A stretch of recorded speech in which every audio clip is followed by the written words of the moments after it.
Hello, it's been a while. My name is Kana and I'm making a first-person action RPG with tabletop dice mechanics in the style of similar games from the 90s and early 2000s. If that sounds like your kind of thing, please like and subscribe. I was about to begin recording my next devlog when Unity did a thing. So what have I been up to? Well, mostly testing the waters with different engines for my game. Since Unity has finally burnt any goodwill I had, I tried Unreal, but found it way too heavy for what I wanted to achieve. And also, that installation is just ridiculous. I then tried Godot. Funny enough, I considered Godot before starting this project. Back then I loved the idea of open source development. I unfortunately couldn't get some core features of my game working. Since then, Godot 4 finally released and everything I need is working.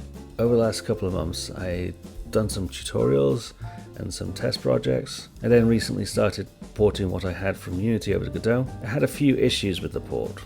A big one was how Godot handles user inputs. I got quite used to Unity's input system and enjoyed the ability to turn on and off action maps. I'm unsure what the best practice for Godot, but my solution was to create something similar.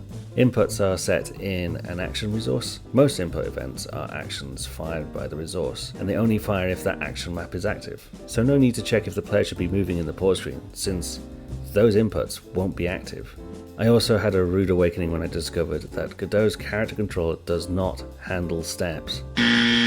It took a lot of trial and error to get it working, but now the transition is nice and smooth. The breakthrough I had was understanding Godot's physics server and body testing, and how snap to floor work, as it kept fighting me when I told the controller to go up. Top tip: snap to floor is disabled when the controller's velocity is pointing up, so setting it to a small velocity upwards when you want to move the character up will fix this. I wish I kind of knew that prior. Currently the project is simultaneously more developed and less developed than the Unity version. I have a more robust system for adding weapons, spells and effects, and I can change formulas for dice rolls on the fly. And I feel the actor class is mostly complete, short of a few tweaks and refactoring. However, it should be obvious by now that I have no graphics imported into this project, short of a few placeholders for the inventory. I have also yet to transfer my AI packages, but in previous test versions I'd already got it working in the Godot environment, so it's more of a case of copying it over into the new project. But to be honest, I am so overworking on the actor class, despite it being a core piece of the game. I think I'm going to move on to dungeon generation in the upcoming months. It'll better have this in place anyway, since I can test AI within the dungeon corridors. Well, that's all for now. Hopefully I'll be back sooner than later. Until next time.